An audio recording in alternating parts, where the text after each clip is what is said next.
자, 8월 9일 수요일자 매일 성경 예레미야 17장 1절로 18절 말씀. 유다의 죄는 금강석 끝 철필로 기록되되 그들의 마음판과 그들의 제단불에 새겨졌거늘 그들의 자녀가 높은 언덕 위 푸른 나무 곁에 있는 그 제단들과 아세라들을 생각하도다. 들에 있는 나의 산아, 내 온 영토의 죄로 말미암아 내가 내 재산과 내 모든 보물과 산당들로 노략을 당하게 하리니 내가 내게 준 내 기업에서 내 손을 뗄 것이며 또 내가 너로 하여금 너의 알지 못하는 땅에서 내 원수를 섬기게 하리니 이는 너희가 내 노를 맹렬하게 하여 영원히 타는 불을 일으켰음이라. 여호와께서 이와 같이 말씀하시니라. 무릇 사람을 믿으며 육신으로 그의 힘을 삼고 마음이 여호와께서 떠난 그 사람은 저주를 받을 것이라. 그는 사막의 떨기 나무 같아서 좋은 일이 오는 것을 보지 못하고 광야 간조한 곳 건건한 땅 사람이 살지 않는 땅에 살리라. 그러나 무릇 여호와를 의지하며 여호와를 의뢰하는 그 사람은 복을 받을 것이라. 그는 물가에 심어진 나무가 그 뿌리를 강변에 뻗치고 더위가 올지라도 두려워하지 아니하며 그 일이 청청하며 가무는 해에도 걱정이 없고 결실이 그치지 아니함 같으리라. 만물보다 거짓되고 심히 부패한 것은 마음이라. 누가 능히 이를 알리오마는 나 여호와는 심장을 살피며 폐부를 시험하고 각각 그의 행위와 그의 행실대로 보응하나니 불의로 치부하는 자는 자고 새가 낳지 아니한 알을 품은 같아서 그의 중년에 그것이 떠나겠고 마침내 어리석은 자가 되리라. 영화로우신 보좌여 시작부터 높이 계시며 우리의 성소이시며 이스라엘의 소망이신 여호와여 무릇 주를 버리는 자는 다 수치를 당할 것이라. 무릇 여호와를 떠나는 자는 흙의 기록이 되오리니 이는 생수의 근원이신 여호와를 버림이니이다. 여호와여 주는 나의 찬송이시오니 나를 고치소서. 그리하시면 내가 낫겠나이다. 나를 구원하소서. 그리하시면 내가 구원을 얻으리이다. 보라 그들이 내게 이르기를 여호와의 말씀이 어디 있느냐 이제 임하게 할지어다 하나이다. 나는 목자의 직분에서 물러가지 아니하고 주를 따라 싸우며 재앙의 날도 내가 원하지 아니하였음을 주께서 아시는 바라. 내 입술에서 나온 것이 주의 목전에 있나이다. 주는 내게 두려움이 되지 마옵소서. 재앙의 날에 주는 나의 피난처시니이다. 나를 박해하는 자로 치욕을 당하게 하시고 나로 치욕을 당하게 마옵소서. 그들은 놀라게 하시고 나는 놀라게 하지 마시옵소서. 재앙의 날을 그들에게 임하게 하시며 배나 되는 멸망으로 그들을 멸하소서. 제단불에 새겨진 죄. 우상을 숭배한 유다가 죄를 가져올 심판을 언급한 후 하나님을 의지하는지 아니면 사람을 의지하는지에 따라 행한 대로 보응하실 하나님을 소개합니다. 하나님은 우상에게 번영과 풍요를 의탁한 이들에게 꺼지지 않는 진노를 발하실 것입니다. 유다 백성은 하나님의 말씀을 담아야 할 마음판에 철필로 죄를 꾹꾹 새겨넣고 있습니다. 남은 희망은 예배와 다음 세대인데 희망 제사의 중심부인 제단 내 귀퉁이에 죄가 새겨져 있을 정도로 죄 사함의 은혜는 죄 짓는 동력으로 악용되고 율법을 훈련받아야 할 자녀들은 우상에 빠져 있습니다. 우리에게는 아직 기회가 있습니다. 더는 말씀이 들리지 않기 전에 거짓 예배의 관행을 바로잡고 자녀에게 말씀을 부지런히 전수합시다. 바벨론의 군사적 위협 앞에서 애굽의 도움만을 갈구하는 유다를 사막의 떨기나무에 비유하십니다. 가만히 있어도 영양분을 공급받는 시냇가에 심은 나무와 정반대로 유다가 하나님 대신 의지했던 힘들은 그들에게 처절한 실망과 낙담으로 돌아올 것입니다. 어디에 뿌리를 내리고 있는지가 생명력과 결실을 결정합니다. 하느님은 인간의 자기 기만에 속지 않으십니다.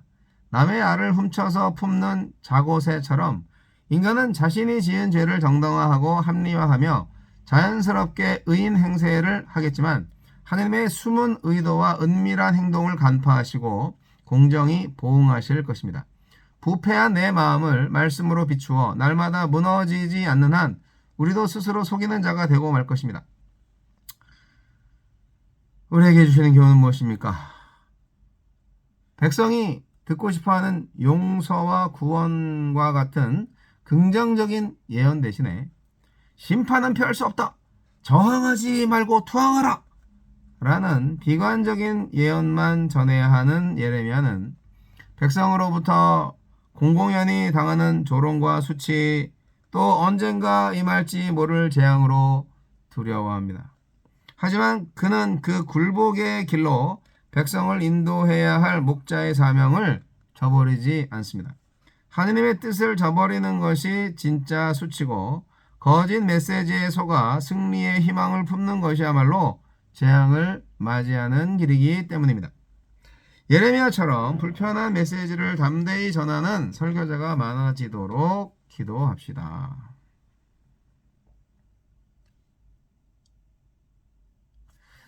제단불에 죄가 새겨졌다. 참 하나님이 우리가 짓는 죄를요, 회개하지 않은 죄는요 절대로 잊어먹지 않으십니다. 예, 다 기억을 하십니다.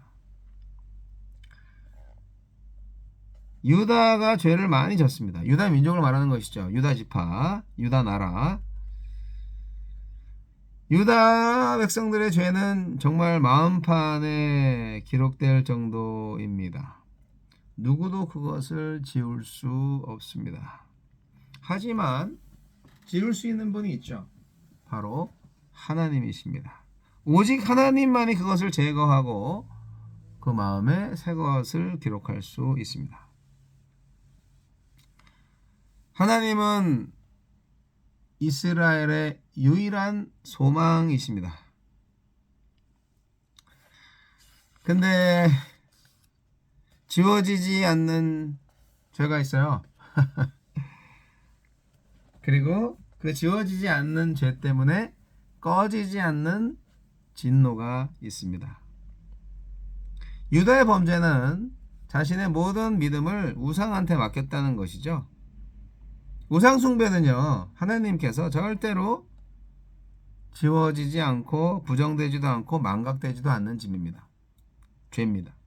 하나님은 절대로 잊어먹지 않습니다. 죄인들의 마음속에는 주님의 계명 대신에 죄가 새겨져 있습니다. 그들의 제단 뿔에는 속죄의 피 대신에 죄가 새겨져 있습니다. 얼마나 완악하고 완고한지요. 이렇게 우상한테 번영과 풍요를 의지하고 의탁하는 사람들한테 하나님은 어떻게 해요? 꺼지지 않는 진노, 불의 진노를 바라신다는 것입니다. 그들이 가진 소유, 노략질 당하게 하십니다. 거주하던 땅에서 쫓겨나게 하십니다. 그리고 원수를 섬기게 하는 노예로 전락시킵니다. 인적이 없는 땅, 생산할 수 없는 소금기가 가득한 죽음의 땅에서 사는 떨기나무 신세가 될 거라고 예레미야는 말하고 있습니다. 그러니까 우상이 주는 열매를 거짓과 수치로 여기면서 속지 말아야 합니다. 돈과 권력 앞에 하느님의 사랑과 정의와 공의를 포기해선 안 됩니다. 우리 하나님은요, 인간을 너무나 잘 아시는 분이세요. 왜냐? 인간의 창조주이시니까요. 사람을 지으신 창조주 하나님이 사람의 마음을 누구보다도 더 잘 아세요. 늘 살피고 시험하시기 때문에 우리의 생각과 감정을 샅샅이 아시기 때문에 우리가 얼마나 부패했는지, 얼마나 우리 마음속에 시커먼지 아세요. 중요한 건 내 마음이 시커멓다면 내 마음이 시커멓다고 사실대로 말할 수 있는 용기가 필요한 거죠. 근데 우상 숭배하는 사람들은 참 이상하게 자기 도취에 빠져 있는 것 같아요. 그래서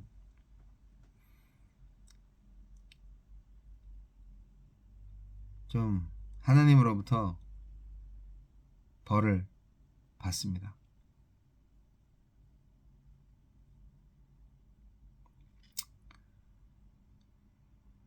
하나님을 의지하는 자는 물이 마르지 않는 강변에 뿌리를 내려서 더위에도 잎이 푸르고 가물어도 풍성한 결실을 맺는 나무 같아요.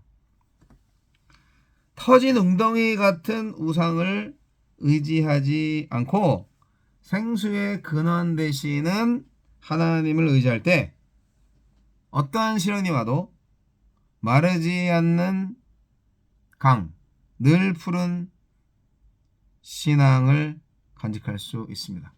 마르지 않는 늘 푸른 나무와 같은 신앙 말이죠.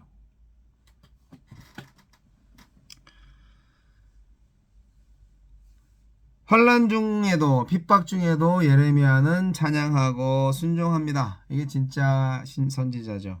배척과 핍박을 받고 고립의 고난을 당하는 중에도 선지자는 찬양을 하고 있습니다. 마음의 치료가 필요하고 당장 구원이 필요했지만 상황에 압도되지 않을 만큼의 신뢰가 있었기 때문입니다. 예레미야는 사랑하는 백성에게 임할 재앙을 선포하고 싶지 않았지만 선포를 했습니다. 순종해야 되니까. 축복이 아니라 저주를 전하는 목자 역할이 얼마나 힘들었겠습니까? 돌아오는 건 뭐죠? 아유, 설교 말씀 은혜스럽게 잘 들었습니다. 이렇게 반응이 절대로 안 오죠. 거짓말장이라고 하면서 이제 조롱과 핍박만 돌아왔습니다. 바른 소리 하는데. 왜냐고요? 말씀대로 재앙이 즉각 임하지 않았기 때문이죠. 하지만 그게 선지자가 책임질 일이 아니에요. 맡은 대로 말씀을 전했을 뿐이에요. 그리고 그 말씀이 성취되는 것은 하나님 소관이잖아요. 선지자 여러분, 진리를 선포합시다. 그리고 그 진리가 언제 이루어질지는 하나님 손에 달려있는 거니까 신경 쓰지 마시고 오직 진리를 선포하시기 바랍니다. 이 시대에 복을 빌어줘야 되겠습니까? 아니면 심판을 선포해야 되겠습니까? 저와 여러분을 향하신 하느님의 뜻을 헤아릴 때 그 답은 나올 것입니다.